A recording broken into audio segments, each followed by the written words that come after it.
Tere tulemast Samsung Flip 4 ja Fold 4 poolt just tudengitele ellu kutsutud vestlus või siis loengusarja, kus huvitavatel teemadel tulevad rääkima põnevad inimesed, kellega minul on au vestelda. Ja tänase vestluse teemaks on siis meediapädevused ja turvalisus online keskkonnas. Minuga on siin siis täna politseinik Maarja Punak ja Tartu Ülikooli meediapädevuste nooremteadur Maia Klaassen. Tere! Kes te siis olete ja mis te teete? Ma näen, et vaatad mulle otsa, nii et mina olen vist esimene, jah. Aga tõepoolest said täiesti õige ametinimetusega hakkama ja mina tegelen Tartu Ülikoolis siis ühtepidi selle probleemi uurimisega, mida võib siis nimetada infokorratuseks või infohäireteks, mõned nimetavad fake newsiks, mõned nimetavad lihtsalt mingisuguseks uueks tõejärgseks ajastuks. Et ühtepidi uurin seda ja kuna seda on üsna masendav uurida, et nagu probleem, siis teistpidi üritan aru saada, mis võiksid olla lahendused, ehk siis meediapädevusega tegelengi. Ja tere ka minu poolt, mina olen siis Maarja Punak, politseinik, vorm võib-olla reedab. Ja minu põhitöö on praegu olla kõneisik kõigil nendel teemadel, mis toimuvad sotsiaalmeedias. Et kui me räägime sellest, et meil on seal kelmused või kui me räägime sellest, et meil on seal kiusamine, kui me räägime sellest, et meil on seal, no ma ei tea, kas või need hiljutised, ma ei tea, Pärnu kakluse video, eks ju, kas see on minu teema, ehk siis, et inimestele anda märku, et kui sotsiaalmeedias on läinud asjad üle kätte ja see on siis see, millega mina põhikohana siis politseis praegu tegelen. Ja kuidas te siis sellisele karjääriteele sattusite? Näiteks Maarja esimesena. No Maarja on lihtsalt räme nohkar nagu. Miks ma politseinikuks hakkaksin? Või just see, et miks ma sotsiaalmeediaga tegelen? Politseinik sellepärast, et mul 6. klassist tulid mulle pätid kallale ja siis ma jõudsin nende eest ära joosta ja pärast seda ma võtsin endale missiooniks, et ei ole enam võimalik selline asi, et pätid tulevad lastele kallale ja tahavad nende jäätise raha ära võtta. Ja ma mõtlesin, et ma pean minema politseinikuks. Aga miks ma sotsiaalmeediaga tegelen on see, et kohe, kui tulid Facebookid, MySpace'id ja kõik muud kohad, et mul endale pakkus see huvi, ma hakkasin sellega tegelema ja kui ma olin noorsoopolitseinik, siis see andis mulle väga palju nagu edu, sellepärast, et ma sain lastega palju paremini kontakti ja nendega suhelda. Ja see on nüüd jäänud külge, sest see mulle jätkuvalt meeldib. Ja, minul on võib-olla natukene randoomsem lugu selles mõttes, et tahtsin hakata ajakirjanikuks ja läksin ajakirjandust õppima ja selgus, et ikka ei taha ajakirjanik olla. Küll aga leidsin mitu väga-väga huvitavat uurimisteemat seoses selle valdkonnaga. Et minu jaoks oli pigem niimoodi, et ma läksin tegelikult õppima mõnes mõttes nagu sinagi mingisugust nagu kutseoskuse sarnast asja, aga siis tegelikult tuli välja, et ajakirjaniku kutse ei ole mulle ja hakkasin hoopis uurima seda kõike. Aga liigumegi siis esimese teema juurde, milleks on valeinformatsioon. Et miks on oluline valel või siis vääral ja tõesel informatsioonil vahet teha? Maia, äkki sina oskad sellest rääkida? No muidugi peab tõdema, et see on, eks ole, minu nagu kirg ja teema, aga mina ütlen, et see on eluks vajalik. Et kui sa ei saa aru, mis info on tõsi ja mis info on vale, sa ei suuda ühiskonnas normaalse kodanikuna eksisteerida, teha valikuid, rääkimata, nagu ma ei räägi isegi valimas käimisest ainult nagu, aga et kui sa ei saa aru, kuidas kõik see valeinfo ja üldse see infokeskkond meie ümber töötab, siis sa ei tohiks isegi poest piima osta, keegi peaks suga kaasas olema ja kätt hoidma, sest sul ei ole piisavalt oskusi tänapäeva maailmas ellu jääda. Ja võib-olla politsei poole pealt, kui ma lisaksin nagu juurde, ongi see, et ei tekiks inimestel asjatut hirmu, inimestel asjatut paanikat, et ei tekiks meil inimestes segadust, mida me võib-olla hiljem on väga keeruline klaarida. Et selleks on oluline, et me tuvastame ära, kui on vale info ja me saame selle võimalikult ruttu maha võtta või ümber lükata. Ja miks on valeinformatsioon eriti aktuaalne just sotsiaalmeedias? Et mulle tundub, et just viimastel aastatel on see valeinformatsiooni õpetamine ja äratundmine just nagu aktuaalseks saanud ja tänu sellele sotsiaalmeedia arengule, et miks see just seal nii hästi levib? Tegelikult muidugi on ju räägitud sellest, miks nagu vaata, igast ütlus on ju ka mingi, et selleks ajaks, kui õige info jõuab kuhugi 1 ringi peale teha maakerale, on vale teinud 10 ringi peale või mis iganes need ütlemised selleks ajaks, kui tõde jõuab saapad jalga panna, on vale jõudnud tervele maakerale juba tiiru peale teha. See on see, kes koolis kuulas, on näha kohe. See on mu lemmikkirjanik Terry Pratchett. Sorry, okei. Aga lühidalt, et tegelikult see on ju universaalne teema, et inimestele on alati meeldinud rääkida igasuguseid klatšijutte või rääkida, ütleme, niisuguseid šokiväärtusega jutte, eks ole. Vahepeal oli meil meediumiks ainult suu, vahepeal olid mingid linnalaulikud, kes käisid seal kellukesi helistamas, siis tuli trükikunst, eks ole, olid raamatud, massimeedia, et see on tegelikult täiesti loomulik kommunikatsioonivahendite areng, on ju. Aga miks see sotsiaalmeedia on just nagu võtmes, on 2 asja. Ühtepidi võimendus valeinfole, eks ole, et kui me mõtleme ka, et mis sorti valeinfot kõige rohkem sotsiaalmeedias on, siis seal ei istu enamjaolt mingid Putini kurjad käsilased, kes käivad mõtlemas, kuidas Kremli operatsioone teostada, vaid suures mahus ikkagi valeinfot levitavad inimesed, sest nad ei osanud seda tuvastada kui valeinfot tõenäoliselt, on ju. Aga see võimendus valeinfole on teistpidi ka võimendus sellest, et valeinfo on probleem. Vaata, umbes nagu räägitakse, et tänapäeval on nii palju rohkem vaimse tervise probleeme või tänapäeval on nii palju rohkem LGBTQ noori. Tegelikult ei ole, me lihtsalt kuuleme rohkem, me räägime rohkem ja me julgeme rohkem sellest rääkida. Ja võib-olla see sotsiaalmeedia puhul on ikkagi see, et valeinfo jõuab lihtsalt korraga nii paljude inimesteni, et kui mina oleksin pahalane ja ma tahaksin levitada kangesti ühte konkreetset valeinfot, siis ma pean tulema sinu juurde silmast silma rääkima, sinu juurde tulema, aga maru lihtne, ma lähen teen Facebooki postitusi või veel parem praegu, ma kujutan ette, et kui teeks TikTokis, asi läheb kohe lendu, et see lihtsalt on, see keskkond on loonud selle hea sellise kasvulava. Aga kuidas ma siis tunnen ära internetis selle valeinformatsiooni? No see on jah nagu umbes, et kuidas ma lahendan maailmas näljahäda, üliüldine küsimus, aga mõned nagu siuksed punktid ikka on, et esimene loomulikult on see, et selleks, et valeinfot ära tunda, sa pead infot tarbima nii, et sa päriselt saad aru, mis suga toimub. Ehk kui sa scrollid niimoodi läbi videoid, sa ei ole võimeline valeinfot tuvastama, sest sa ei ole üldse võimeline tuvastama, mida sa viimased tund aega täpselt vahtisid. Lihtsalt suudad öelda, et okei, läks jälle kogemata näpu vahelt ära, aga reaalsuses sa ei ole aktiivne sellel hetkel, eks ole, meediatarbijana, et sa nagu lased mingil infovool tulla endale näkku ja siis loodad, et sa kuskilt tuvastad mingit valeinfot. Sa ei tuvasta head, sa ei tuvasta vale, see sisuliselt see õõva rullimine, nagu öeldakse, doomscrolling, õõva rullimine, nii äge sõna, et see õõva rullimine sisuliselt teebki meist siuksed ajupestavad zombid. Meil ei ole absoluutselt aimu, mis info me sealt vastu võtame, mille me paneme kausta tõsi, mille me paneme kausta vale. Ehk siis esimene samm on kindlasti see, et aeglasemaks kõik see, mida me teeme. Et tuleb nagu ikkagi aru saada, et kui sa reaalselt tarbid iga vaba sekund mingisugust meediatüüpi, vahet ei ole, kas see on video või uudis või tekst või pilt, et siis see on võimatu juba.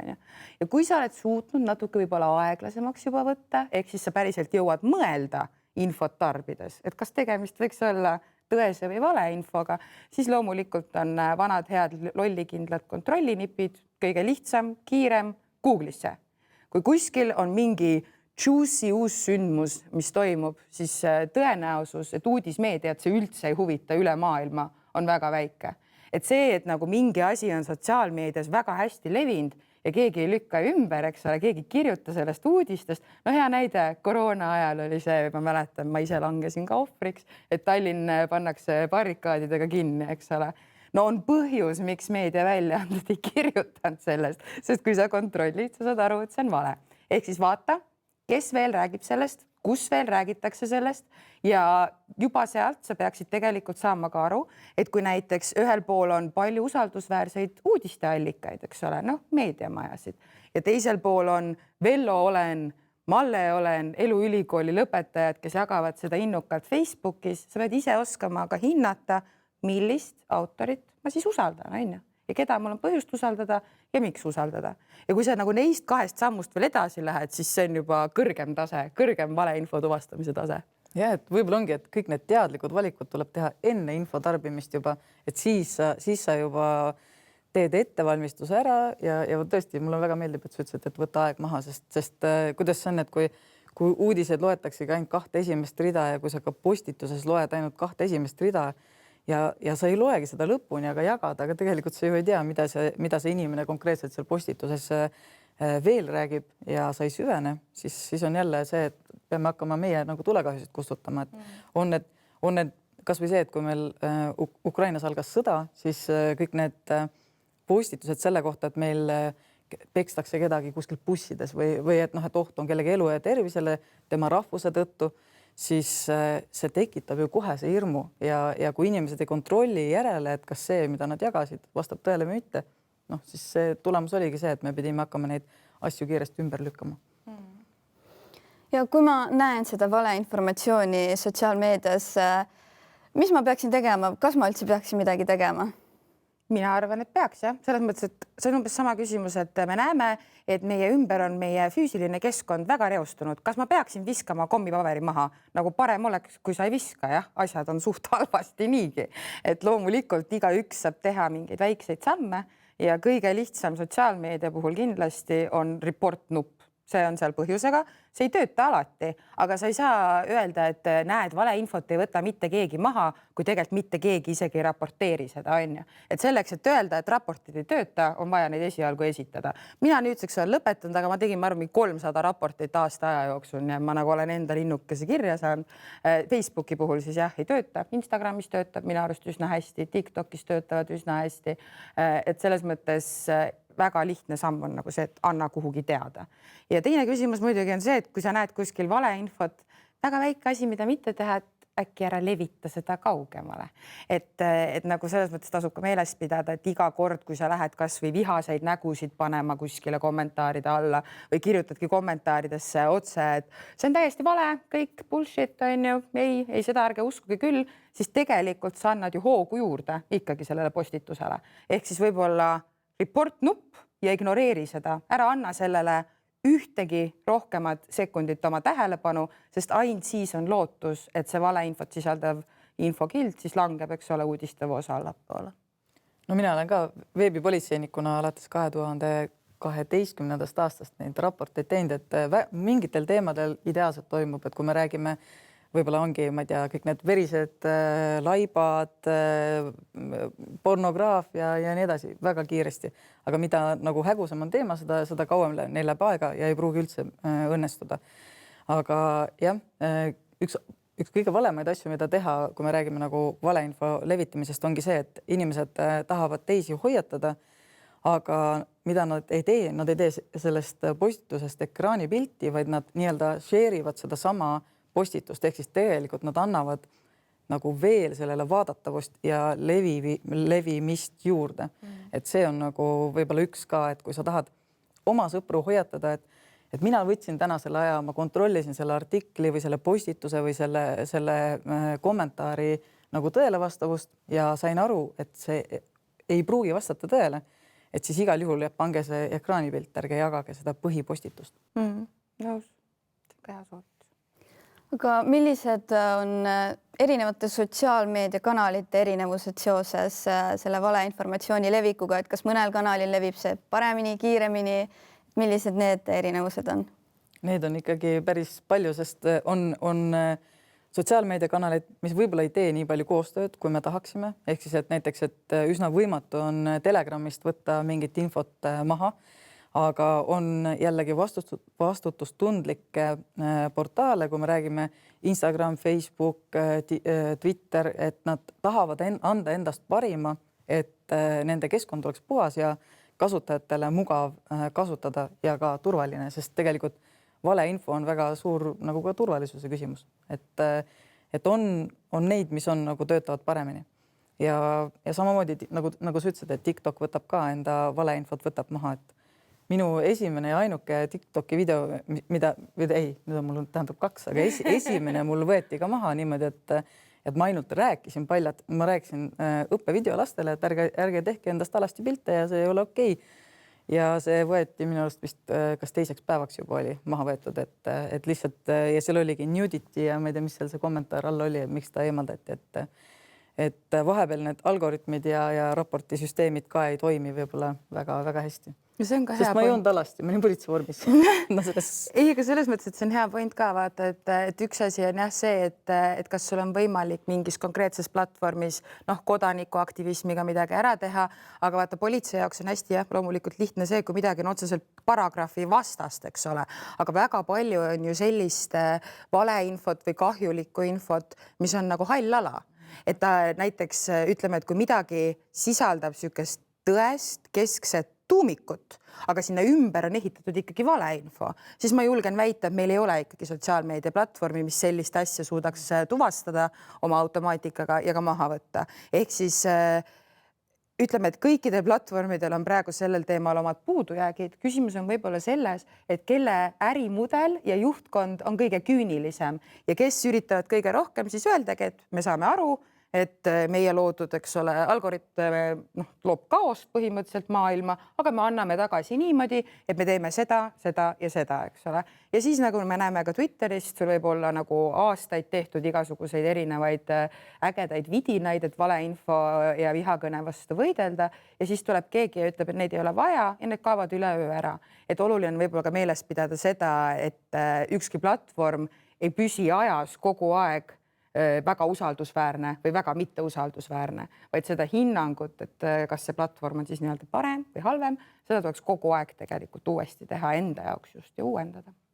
Ja mina olen ka väga näiteks sõnavabaduse poolt, aga seesama, et minu arust see praegune lähenemine, et mis meil on, et kui sul on mingi totaalne valeinfo on üleval ja siis sinna alla pannakse lihtsalt märge, et kahtle selle konkreetse info tõesuses, eks ju, et otsi teisi allikaid juurde või midagi, siis ma ütleks, et no ma ei tea, seesama, et inimene loeb diagonaalist, ta sai selle info kätte ja ma ei tea, kui palju see aitab, et see võiks kuidagi olla siis nagu mingi räme punane alert üle, et kuule, see on fake või et 90% on fake, 70%, nagu tegelikult nii ei saa öelda, et seal on neid halle alasid on nii palju, et jah, see ülikeeruline teema ja ma saan aru, et platvormidel on kehv ja nad ei taha kaotada enda kasutajaid, kes valeinfot postitavad jah, et see selles mõttes võib-olla ei tahaks kedagi otseselt häbipukki panna, aga ei saa kedagi väga ka esile tõsta, sest no tegelikult mõtleme nüüd jah, TikToki raporteerimissüsteem on hea, aga kas me oleme valmis kaamera ees ütlema, et nad on üks valeinfoga paremini toime tulevaid platvorme või? Mul on siiski mitmeid kirju, millele nad ei ole vastanud, nii et ka politseialaselt olen nagu saatnud seal teateid, aga jah, et saab paremini. Saab paremini. Jah, näeme selle juurde. Liigume siis edasi küberturvalisuse juurde. Milline on hetkeolukord internetis siis seoses küberkuritegevuse ja pettustega, ehk nii-öelda nende skämmidega, mis nagu levivad igal pool? No ma võin selle alguse enda peale võtta, et siis praegu on tõesti, meil on hästi palju investeerimiskelmusi, luuakse selliseid libaplatvorme, kus sulle räägitaksegi, et vaata, kuidas sul rahavood siin kasvavad, nädalaga saad topelt oma investeeringud tagasi ja nii edasi ja meil on praeguseks ikkagi inimesed aasta pole veel läbigi, aga inimesed on kaotanud miljoneid eurosid. Et need kahjud on üsna suured ja põhiline ongi ikkagi, meil on see investeerimine, teine on kõige lihtsam, mis ei ole otseselt internetiga seotud, aga seesama telefoni teel, et ma olen pangatöötaja, ma näen, et sinu kontol toimub praegu mingi müstiline rahade kandumine välismaale, aga ma saan sind aidata ainult siis, kui sa nii-öelda PIN-koodid oma telefoni sisse toksid, et ma saaksin sinu kontole ligi. Mis on täielik skämm, loomulikult kõik jätke meelde, mitte kunagi pank ei küsi sult sellist asja ja ei tohi sellele nagu alluda. Aga jah, inimesed annavad ligipääsu oma pangakontole, see kantakse ilusti tühjaks ja tõenäosus, et me saaksime sealt mingi raha tagasi, on suht nullilähedane, kui inimene just ise, mul on olnud mitu kirjutajat, kes on olnud niimoodi, et umbes tund aega tagasi just tegin ülekande, aga hakkasin mõtlema nüüd, et äkki ma ei oleks pidanud ikkagi laskma neid inimesi sinna kontole ligi ja läksin oma kontot vaatama ja näen, et juba raha kaob, et kas ma nüüd saan midagi enam teha. Et kui sa põhimõtteliselt kohe jooksed panka või helistad panka ja lased seal kinni panna, et siis on võimalik päästa enda raha või siis ka kutsuda mingitel juhtudel raha tagasi, et ka seda on õnnestunud teha. Aga see tähendabki see, et see inimesel peab see kahtlus tekkima, mitte nii, et ma 3 päeva hiljem mõtlen, et aga näed, poes maksta ei saa, kaarti tööta, mida värki. Et sa peadki väga teadlikult mõtlema, et see PIN-i edasiandmine on ju nii suure nagu vastutuse edasiandmine. Aga jah, mis on huvitav, on võib-olla see, et praegu need petturid on läinud väga WhatsAppi ja ka Tinderi põhiseks ja ka datingu erinevate kohtingu versioonide kasutajateks. Ehk siis, et leiad kellegi ägeda noormehe, eks ju, swipe'id õigele poole, hakkate suhtlema ja siis võib-olla tema järgmisel päeval on see, et aga tead, ma olen maru kõva investeerija tegelikult krüptosse, maru hästi oskan raha panna, eks ju. Ja siis ta õpetab sulle, kuidas midagi teha ja põhimõtteliselt selle nii-öelda sellega, et ta nagu natukene tekitas sellist armuudu ümberringi, sa võib-olla usud teda ja langed selle lõksu, et sa katsetad oma rahaga, millest sa siis jääd ilma. Ja armupetturitega see on hästi küüniline selles mõttes ka, et neil on ju tegelikult neid brutasid või ohvreid tehniliselt või piikasid on ju mitukümmend korraga, vahel mängivad korraga meest ja naist, väga-väga selles mõttes tundetu, aga see on ka, ma eeldan vähemalt empaatiliselt inimesena, et võib-olla see on ka midagi, millega kõige vähem politseisse tullakse, sest see põhimõtteliselt tuled ja ütled, et kõik ütlesid mulle, et ma olen loll, ma ei kuulanud neid, nüüd ma olen siin, et tunnistada jõuorganitele, et ma olen loll. Ma kujutan ette, et seda on väga raske teha emotsionaalselt. No ega need armupetuskeemidesse sattunud inimesed sageli tulevadki niimoodi, et mitte ei tule ise, vaid tuleb nende ema või poeg või tütar, kes ütleb, et Maarja, kas sa saaksid mu emale nagu selgitada, et me oleme perega juba rääkinud kõik, et nagu, et ei tohi, et ta ei saadaks seda raha, aga ta ikkagi arvab, et see sõdur seal Afganistanis, kes on väidetavalt USA-st, eks ju, pärit, et ta ongi päris ja see, mida ta räägib, ongi päris. Et see on päris keeruline, aga nende vestluste kohta jah, et ma olen näinud nagu selliseid vestlusi, kus on näha, et see vestleja on vahepeal nagu vahetunud, sellepärast et ta küsib küsimusi, mida ta tegelikult juba on eelnevalt küsinud. Tema kirjastiil on erinev, eks ju, ja see oli nagu ägedalt näha, et oli 3 erinevat kirjutajat olnud ja inimene ikkagi ei saanud aru ja ikkagi ta jäi oma rahast ilma, et see on nagu kurb. Aga inimeste petmine sotsiaalmeedias ja see social engineering on ikkagi, see ongi omaette teadusharu, nad tehagi mitte teadusharu, aga ütleme, see on selline nagu pettuste selline väga tugev ala, mis on ainult tõusujoones praegu minemas. Ja ainus, mida meie saame teha, ongi see, et me saame inimeste teadlikkust tõsta, sest need pettuskeemid ei kao mitte kuskile. Et lihtsalt inimesed nagu mõtleksid enne, kui nad oma raha kuskile mängu panevad. Ja teine on see, et mida meie ka teeme, on see, et me välismaal teeme koostööd teiste politseiorganisatsioonidega. Ehk siis, et kui me saame neid kõnekeskusi maha võtta, kus meil ongi tehasehooned, kus on, ma ei tea, 100 inimest, kes kõik ainult klubistavad ja ütlevad, et nad väga armastavad sind ja meelitavad sinu raha endale, et kui me neid saame kinni panna, siis ka kohe need kõnede arvud loomulikult langevad. Aga kes nende petuskeemide taga on, et näiteks ilmselt inimestel kõigepealt tuleb ette, et Indias kuskil võib-olla mingid keskealised mehed, kes kirjutavadki nii-öelda naistele siin, et kanna mulle raha, aga kui näiteks võttagi, et investeerimise teemal on pettused, et see on nagu investeerimine kui teema on just nagu viimastel aastatel popiks muutunud, et need petturid teavad nii hästi, et mis praegu inimestel nagu peale läheb, et kas nende petuskeemide taga on siis ainult sellised nii-öelda keskealised India mehed või on ka näiteks Eestis kusjuures ma isegi ei tea, millal viimati mingit Indiast mingit asja tuli, kuigi algusel tuli tõesti rohkem, aga praegu on Ukraina, Bulgaaria ja Rumeenia, et sul on nagu sellised riigid, kus selline kiire raha teenimise võimalus sellisel moel on läinud nagu aktiivseks. Ja nemad ju üldjuhul ka teavad, mis meie regioonis enam-vähem toimub, milliseid kanaleid meie inimesed jälgivad, milliseid sotsiaalmeedia platvorme nad kasutavad, nii et neil on see eelis, pluss siis loomulikult, kui me räägime kõigest sellest, mis toimub telefoni teel, seal on see, et meie inimesed oskavad väga hästi rääkida vene keelt ja neid suudetakse vene keeles nagu ära rääkida. Et võib-olla jah, telefonipettustest kaitsebki praegu meid see, et kui sa ei oska vene keelt ja ei taha inglise keelt võõra inimesega rääkida, siis sa selle asja lõksu ei lange. Ja ikka on vaata ka see, mulle tundub, et see on nagu mingi stereotüüp, et kuskil on mingid just need keskealised pereisad, kes selleks, et toita naine ja 6 last on ju, teevad seal siis nagu veits kahtlast või kuritegelikku tööd on ju. Aga reaalsus on ju see, et näiteks kui vaadata, süke ajakirjanik on nagu Marina Van Zeller, kes on teinud siis väga hea dokumentaalsarja erinevatest kuritegelikest tegevustest ja kuidas need käivad ja seal olid need skämmerid ka sees ja see, kuidas need helistamise toad välja nägid, millele tema ligi pääses seal ja neid oli eri riikidest palju erinevaid, siis see ei ole mitte niivõrd nagu inimesed, kes on raskustes, vaid rohkem nagu Wolf of Wall Street ehk siis, et tekitatakse niisugust jõhkrat kamba mentaliteeti, meie versus nemad lollid, lollidelt võtame raha ära, et ikkagi ka neid helistajaid, et see ei ole umbes nii, et keegi ärkab ühel hommikul üles, ütleb, täna ma otsustasin, et mul pole enam südametunnistust, ma võtan suvalise vanaproua raha ära, vaid sinna käib ikkagi väga pikk, ma ei taha öelda ajupesu otseselt, aga see veits vist ikkagi on indoktrineerimine lühidalt, et sa mõtleksid nii, nagu mõtlevad need kuritegelikud ühendused. Ja samuti loogiline on ju see, et mitte keegi, kes sealt päriseid miljonilt välja tõmbab, nemad ei istu toru otsas, on ju. Nemad maksavad arved, et teised inimesed värbaksid uusi inimesi kuritegelikke asju tegema ja tõenäoliselt seilavad. No see on minu väike küüniline arvamus, aga ma ei usu ausalt öeldes, et neid suuri bosse keegi kätte saab, sest seda raha tuulutamist tehakse nii keeruliselt.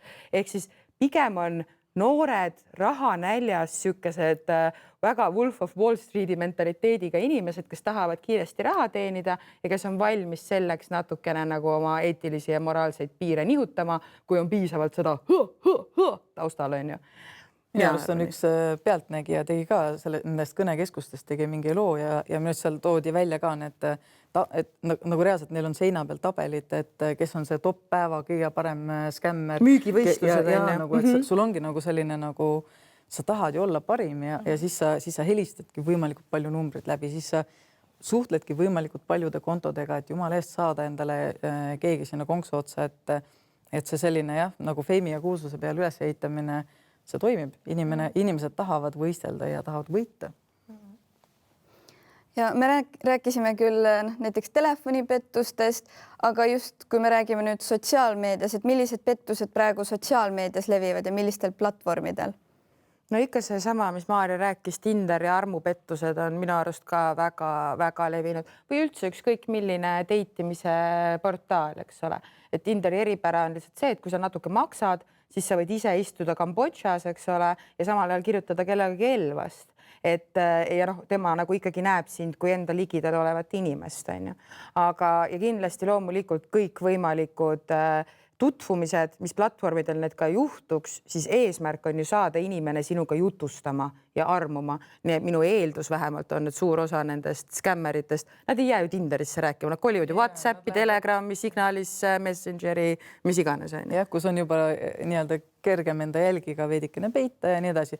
Aga tegelikult on kaks asja, mis võib-olla ka praegu, kui me räägime just praegusest ajast, siis üks on see, et jätkuvalt levivad politsei nimel erinevad nagu kirjad, mis teatavad, et umbes, et sa oled vaadanud lapspornot oma arvutiga ja nüüd sa pead minema kohtusse, eks ju. Hästi koledad tõlked ja need näevad hästi halvad välja. Ehk siis inimesed ei ole langenud üldjuhul, kuigi on olnud inimesi, kes on hakanud nendega jutustama ja on selgunud, et need skämmerid siis ütlevadki, et tegelikult me unustame selle lapsporno vaatamise ära, et lihtsalt maksame meile 3200 € ja tegelikult siis me paneme selle kõrvale, eks ju. Aga jah, see on põhiline, aga see on selles suhtes huvitav asi, et see levib üle terve Euroopa. Et ma käisin viimati ühel koolitusel, meil olid erinevatest riikidest politseinikud seal ja nad ütlesid, et neil kõikidel on praegu jube jama sellesama skeemiga. Mina olen läinud nüüd eesti keelest 4 erinevat versiooni, aga need nii-öelda igas riigis on omas keeles täpselt samasugused, lihtsalt valitakse kohaliku politseiniku nimi, mis sinna alla pannakse ja pannakse inimene kartma, et äkki tõesti keegi on näinud, et ma avasin, ma ei tea, pornoportaali ja mis sealt siis kõik juhtus. Ja teine on see, et ostan, müün ja kahetsen. Selles suhtes, et nagu väga palju ikkagi inimesed teevad tehinguid selliste tüüpidega, kui sa näed, et tal on Facebook täiesti tühi, tal on üks pilt, tal on nimi, eks ju, ja ta ütleb, et tead, et nüüd ta tahaks, et kulleriga saadetakse mingit kaupa kuskile, eks ju.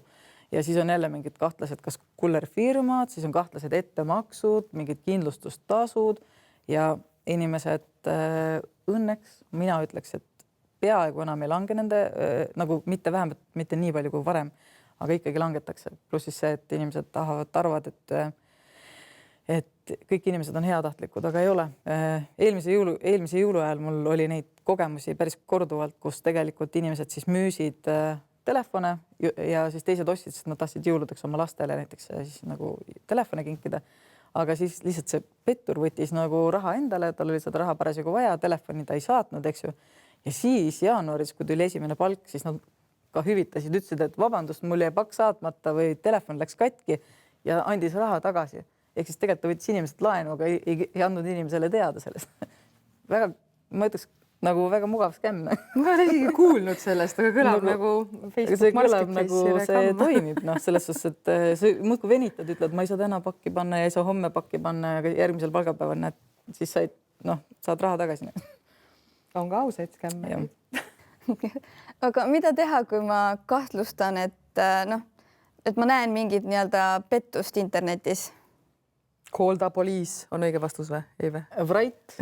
Selles suhtes, et tegelikult meil on olemas ikkagi veebipolitseinikud, et anna neile märku ja me saame üle vaadata, sest meil on see teema, et kas kui keegi müüb illegaalseid asju, näiteks ma ei tea, ravimid, müüakse alaealistele veipe ja nii edasi, et me tegelikult tahame ju selle müüjani võimalikult kiiresti jõuda, et annad veebipolitseinikele teada, nemad juba võtavad piirkonnaga ühendust, kust see konto on siis loodud ja püüame edasi suhelda, et pigem andke meile teada ka siis, kui sa ise ei ole selle otsa langenud, eks ju. Kui sa saad aru, et see, mida ta teeb, ongi illegaalne või on näha, et keegi kirjutab alla, et umbes, et ma tellisin sellest veebipoest, ma ei tea, 2 kuud tagasi ja tegelikult pole mingit tagasisidet saanud ja raha pole tagastatud, et andke märku, me vaatame üle ja vaatame edasi, et mis siis tuleb teha, et kas seal on süüdiomenetlus või on tarbijakaitsel vaja hoopis sekkuda, et oluline on see, et antakse meile märku.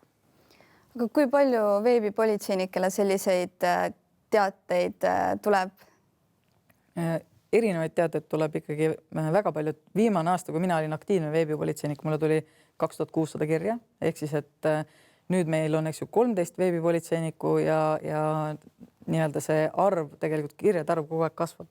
Mulle meeldib see, et eestlane on tegelikult ka julge küsima enne, kui ta mingisse jamasse satub, ehk siis, et kui ta juba kahtleb, ta ikkagi küsib, mitte ei oota ära, kui juba nii-öelda kahvel on maas ja enam midagi teha ei saa, eks ju.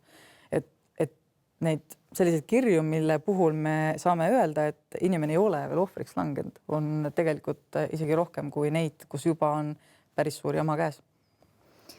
Aga kui ma juba olen langenud siis küberkuriteo ohvriks, mis ma siis teen? Kas mul on veel mingit nagu võimalust saada nii-öelda justice, kuidas eesti keeles on see õiglust, jah? Et kas mul on selline võimalus?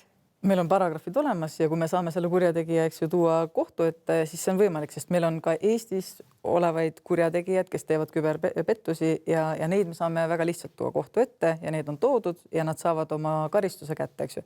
On see siis, ma ei tea, kellegi kontole häkkimine, on see kellegi kontolt mingi raha ära varastamine, eks ju, et neid variante on, aga nüüd, kui me räägime nende välismaiste skeemidega, siis jah, sageli meie käed jäävad liiga lühikeseks, sellepärast, et see inimene asub teises õigusruumis, kust meil teda kätte saada on keeruline.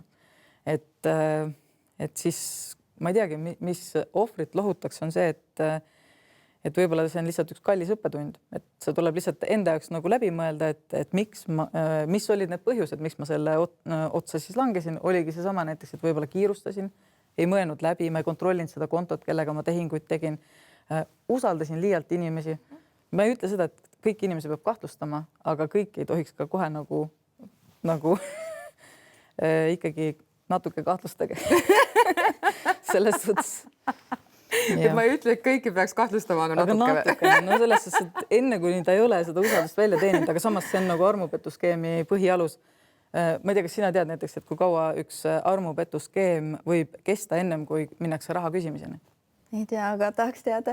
No võt, ma olen näinud versioone on 4 kuud, pool aastat, inimesed suhtlevad, sest see, kui sa oled nii pikalt minuga suhelnud, mul juba tekib tunne, et me oleme nagu sõbrad, me juba räägime nii igapäevastest asjadest ja minu need nii-öelda kõik need turvavõrgud langevad järjest nagu madalamale, sest ma mõtlengi, et ma tean sind, me oleme nii kaua rääkinud, et see raha küsimine ei tule 1 nädalaga, ei tule 2 nädalaga, sinna läheb aega.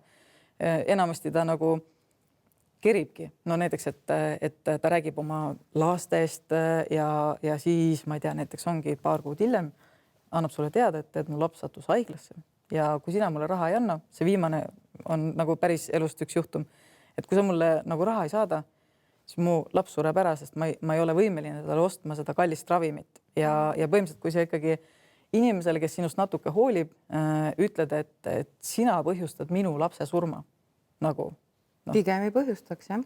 Ja siis ongi ja siis mul üks naine nagu ta rääkis ka, et noh, ta sai aru, ta kahtlustas, et miks selline küsimine, aga et ta ütleski, et ma ei anna siis kogu raha, ma annan osa raha, aga sellest osast rahast ta jäigi siis ilma, et aga nagu jah, meie inimlikele joontele ja meie kaastundele rõhutakse väga-väga palju. Liikudes edasi turvalisuse poole, siis milliseid sotsiaalmeediaplatvorme ma peaksin eelistama, et kas on selliseid platvorme, kes nagu mu andmeid hoiavad turvalisemalt? Ei. Sorry, kas see oli jälle liiga küüniline? Ei, mina olen tõesti väga selgelt seda meelt, et on vale rääkida sellest, et mingi platvorm käitub andmetega paremini kui teine. Sest küsimus ei ole selles, et eriti kuri oleks spetsiifiliselt TikTok või spetsiifiliselt Facebook. Küsimus on ärimudelis. Miks on uudisartiklid maksumüüri taga, tekitab palju furoori, aga sotsiaalmeedias on kõik tasuta. See ei ole sellepärast, et meil on mingid supersõbralikud miljardärid, kes mõtlesid, et I just want to connect people. Ei, absoluutselt mitte.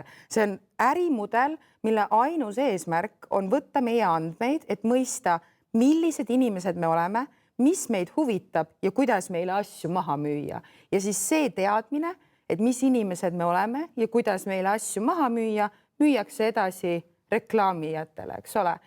Samamoodi nagu igasugune sponsored ad kasutab seda, samamoodi kasutab ju seda teavet iga ettevõte, kes vähegi sotsiaalmeedias tegutseb. Iga kord, kui sa tahad suunitletud reklaami ettevõtte osta, sa kasutad ära tegelikult sotsiaalmeedia andmistikku. Ehk siis sellist asja nagu platvorm, mis automaatselt minu andmetega käib armsamalt ringi kui teised, ei eksisteeri, sest see tähendaks, et nad ei peaks enam äris olema, sest kapitalistlikus maailmas su ärimudel on see, mis toob sulle kasumi, eks ole. Küll aga on platvorme, kus annab seadistada enda kontot selliseks, et ta on turvalisem kui teised minu arvates. Aga sa võid vastu vaielda mulle. Ei, mina ütleks, et absoluutselt turvalisust ei ole olemas. Ja. No selles suhtes, et iga süsteem, mis on loodud, on ju nii-öelda kellegi teise jaoks on see nii-öelda eesmärk, mida vallutada, ehk siis, et mida oleks võimalik kuidagi lahti muukida ja nii edasi, et mingid võimalused on alati olemas, aga lihtsalt pigem küsimus on võib-olla selles, et kuidas platvormid avalikkusele vastavad, et kui ausad nad selles on, kui palju nad neid andmeid tegelikult väljapoole annavad ja kellele nad annavad.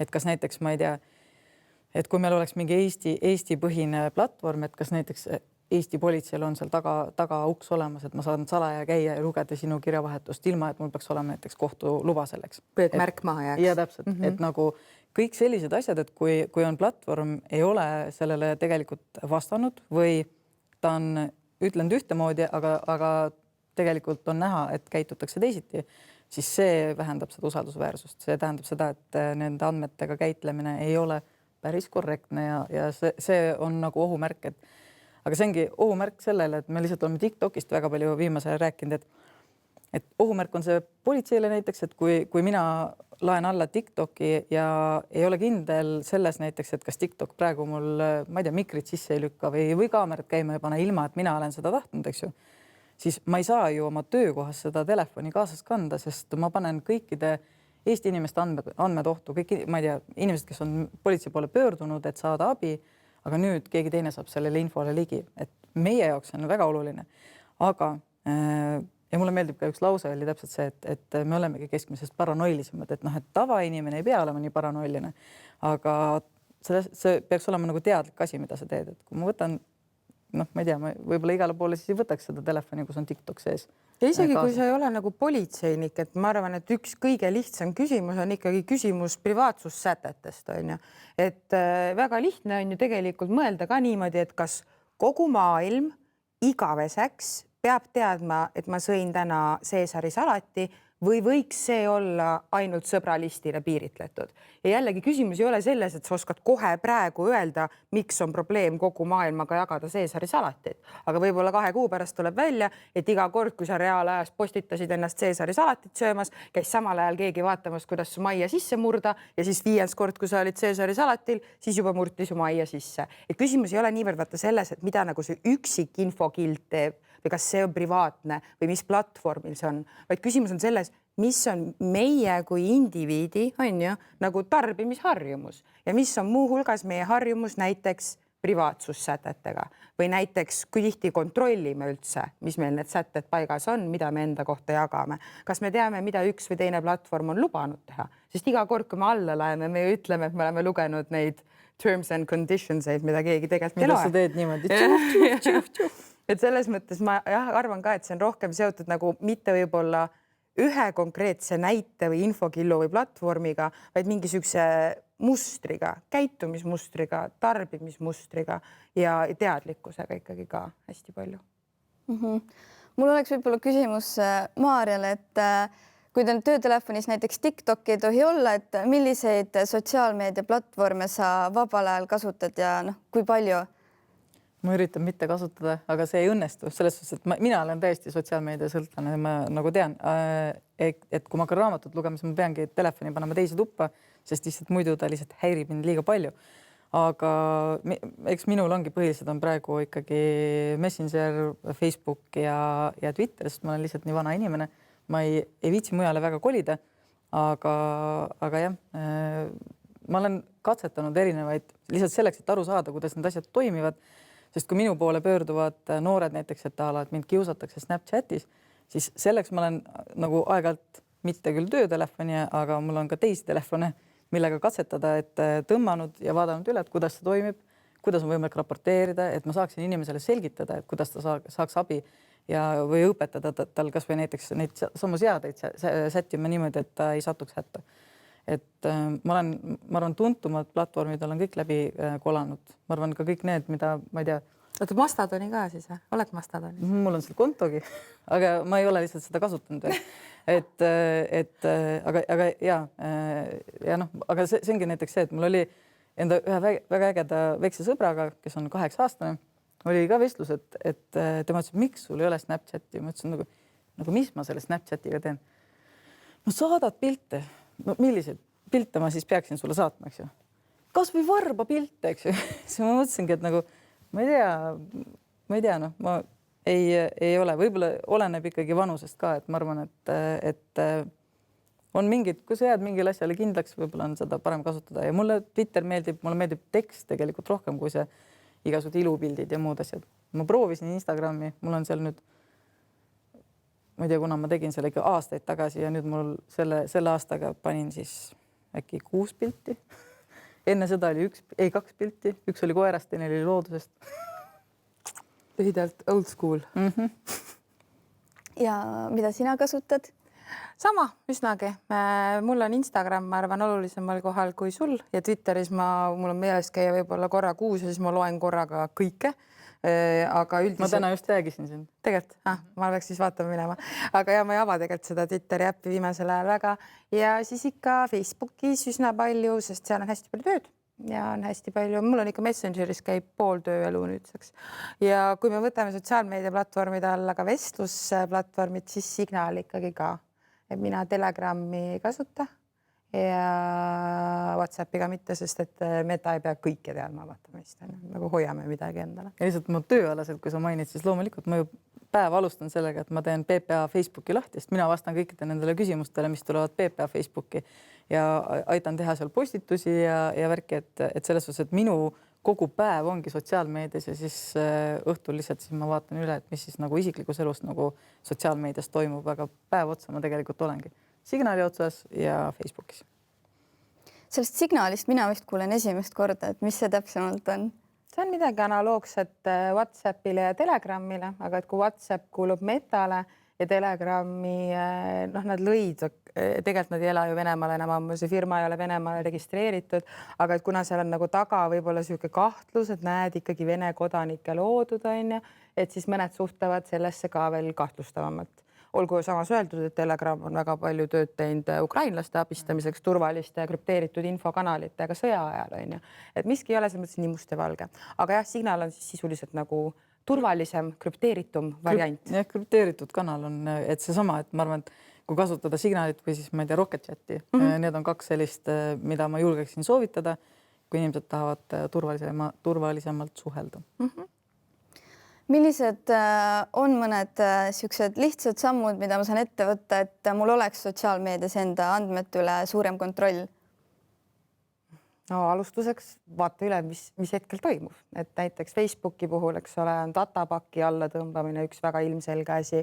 Hästi hea nipp on ka see, minna ja vaadata kas mõnest avalikust arvutist või vanama arvutist või kuskilt, vanama võib-olla halb näie, kuskilt, kus keegi ei ole sind varem guugeldanud, on ju, ja võtta sealt lahti esiteks oma Google'i tulemused ja teiseks kõik platvormid, kus sa tegelikult igapäevaselt tegutsed, et lihtsalt üle kontrollida, kuidas näeb seda pilti võõras inimene, kes seda lehte külastab, on ju. Et näiteks ma tean, et meil on ka olnud juhuseid, kus me tudengitega teeme mingeid harjutusi, et vaata nagu võõra inimesena oma seina, on ju. Ja siis nad avastavad nii Instast kui Facebookist näiteks mingeid 10 aastat vanu asju, kus privaatsussätteid ei olnud peal, aga kuna vahepeal on kõik privaatne olnud, siis võib-olla tööandja tulebki see profiilile ja vaatab nagu mingi Atis pidu, ei suuda uskuda, ma sisse saan, ma olen ju alaealine või mingid sellised nagu väga vanad piinlikud postitused. Et esimene asi on see, et saa aru, kas sul on midagi väga vana ja väga piinlikku ja vaata üle, mis sätted peal on.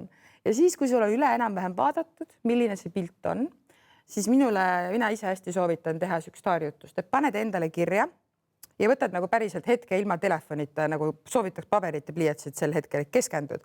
5 harjumust minu meedia tarbimise juures ja see võib olla siis nii sotsiaalmeedia, uudismeedia, telekas, Netflix, mängud, mis iganes on ju. 5 asja, mis minu arengut inimesena toetavad. Need on mulle head, kasulikud. Et näiteks sa ei saa ju öelda, et ma lõpetan sõpradega Messengeris suhtlemise ära, sest ma tahan mingit sotsiaalmeedia paastu teha, et sa pead midagi ju alles jätma. Paned kirja 5 asja, mis toetavad ja mis on head ja siis paned ausalt kirja 5 asja, mis võib-olla ei ole nii head. Ja siis mõtled väikse plaani, katsetad, kas sa saad muuta neid asju, mis ei ole nii head. Et näiteks minu puhul kindlasti ma ise õpetan teistele inimestele kontrolli infot, ma olen absoluutselt ise ka selle ohver, et ma tarbin, jagan ja üldse nagu vaatan liiga palju informatsiooni, et seda kõike kontrollida. Mina tegin endale reegli, et 80% ajast enne, kui ma mingit infot jagan, ma kontrollin. See ei tähenda seda, et ma lõpetan täielikult sotsiaalmeedia platvormil postitamise, vaid et mul on iga platvormi jaoks mingid strateegiad, et veenduda, et ma kogemata ei keera nagu mingit mega suurt käkki. Aga samas ma olen suht kindel ka, et sa võid ükskõik kui head strateegiad, sätted, kõik asjad paika panna, ikka võib pekki minna, sest me lihtsalt elame nii suure hulga oma elust juba selles meediamaailmas, on ju. Ja kõige hullem on ka see, et tegelikult ju ega sina ei kontrolligi kõiki neid andmeid, mis sotsiaalmeedias on, et tegelikult neid andmeid panevad ju ka teised, kas pahatahtlikult või kogemata või mis iganes soov seal taga on, aga et neid andmeid ju on igal pool, et mina näiteks lasin just TalTechi tudengitel enda nagu ründeplaani teha, ehk siis nende eesmärk oligi minna, kolada, guugeldada, uurida välja kõik see info minu kohta, mis on sotsiaalmeediast ja üldse nagu netist leitav, mida saaks kasutada minu vastu. Nagu kompromiteeriva materjali otsin. Ja siis ma just mõtlesin, minule maru kasulik, et nad tegid suure töö minu eest ära tegelikult, et mul on nüüd nii-öelda mitmed kodutööd, mida ma saan siis rahulikult lugeda, mis on väga äge, et sotsiaalmeedias vahepeal tulevadki mingid apsakad, et ma sain endale mõnes kodutöös, ma sain endale lapsed, siis et oleneb, et mis infot ja kus keegi nagu nägi, tegelikult nagu väga äge.